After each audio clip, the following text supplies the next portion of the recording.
Studio की शानदार प्रस्तुति।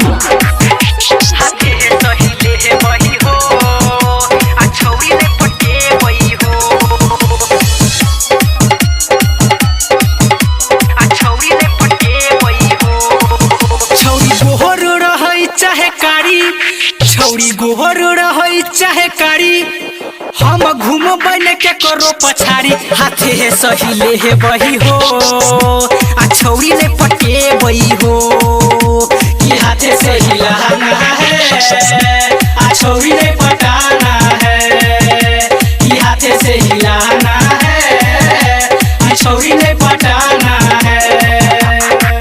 छौरी गोहर रही चाहे कारी, हम घूम बने वो कर पछाड़ी। हाथे है सही ले है बही हो, आ छौरी ने पटे बही हो कि हाथे से हिलाना है, आ छौरी ने पटाना है कि हाथे से हिलाना है, आ छौरी ने पटाना है। बनना है बार ब्रह्मचारी रे, देह में सटे न कोनो नारी रे। बनना है बार ब्रह्मचारी रे, देह में सटे न कोनो नारी रे।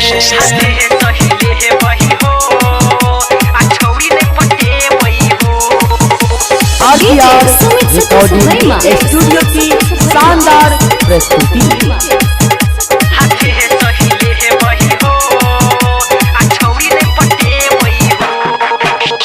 छौरी के जवानी हो जे जियान हो, छोड़ा बिना सुख तई छौरी के समान हो। छौरी के जवानी हो जे जियान हो, छोड़ा बिना सुख तई छौरी के समान। छौरी कतबो हो करत सिंगार, छौरी कतबो हो करत सिंगार, हम करबै ने ओकरा सा प्यार।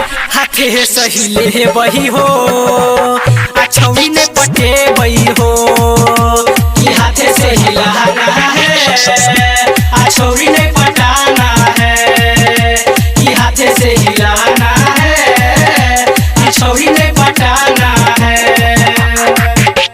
बनना है बार ब्रह्मचारी रे, देह में सटे न कोनो नारी रे। बनना है बार ब्रह्मचारी रे, देह में सटे न कोनो नारी रे।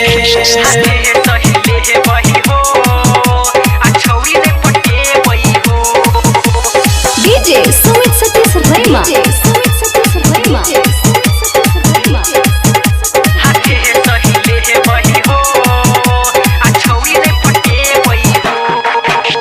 छोड़ा वाला पामर छौरी के देखेबै, कोनो छौरिया समा जान लेबै। छोड़ा वाला पामर छौरी के देखेबै, कोनो छौरिया समा जान लेबै। राइटर सोनी छै छौरी के दीवाना, राइटर सोनी छै छौरी के दीवाना। चंदू कह देते वो करो हो मना। हाथे है सही ले है बही हो, आ छौरी ने पटे बही हो कि हाथे से हिलाना है, आ छौरी ने पटाना है कि हाथे से हिलाना है, आ छौरी ने पटाना है। छौरी गोहर रही चाहे कारी, हम घूम बने वो कर पछाड़ी।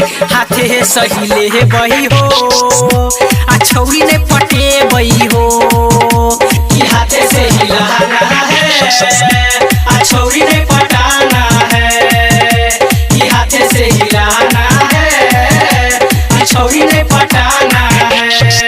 RPR रिकॉर्डिंग स्टूडियो सर्दी सुंदरपुर।